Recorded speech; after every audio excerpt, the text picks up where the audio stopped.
مشکیزے سے پانی کا ابلنا۔ ایک دفعہ حضور اکرم صلی اللہ علیہ وآلہ وسلم سفر میں تھے۔ صبح کو آنکھ کھلی اور آپ نے نماز پڑھانی شروع کی تو ایک صحابی جماعت سے الگ ہو گئے۔ آپ نے جماعت میں شریک نہ ہونے کی وجہ پوچھی تو اس نے جنابت کا عذر کیا۔ چونکہ پانی نہ تھا اس لیے ان کو آپ نے تیمم کا حکم دیا۔ اس کے بعد چند صحابہ رضی اللہ تعالیٰ عنہ کو پانی کی جستجو میں روانہ فرمایا۔ وہ لوگ چلے تو ایک عورت ملی جو اونٹ پر 2 مشکیزوں میں پانی لاد کر لیے جا رہی تھی۔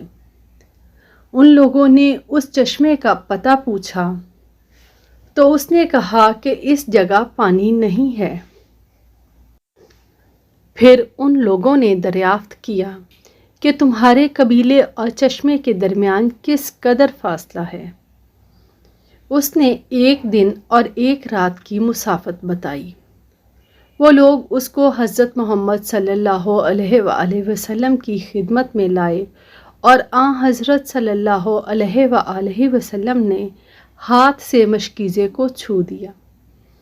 آپ کے دست مبارک کی برکت کی وجہ سے اس پانی کی مقدار میں اس قدر اضافہ ہو گیا کہ 40 آدمیوں نے اس سے خوب سیراب ہو کر پانی پیا اور اپنے تمام مشکیزے اور برتن بھر لیے۔ اس کے بعد آپ صلی اللہ علیہ وآلہ وسلم نے کھجور اور روٹی کے ٹکڑے جمع کر کے اس عورت کو دیے۔ وہ اپنے گھر آئی تو حیرت و استعجاب سے لبریز تھی۔ اس نے اپنے قبیلے کے لوگوں سے کہا کہ میں نے سب سے بڑے ساحر یا اس کے ماننے والوں کے خیال میں ایک پیغمبر کو دیکھا۔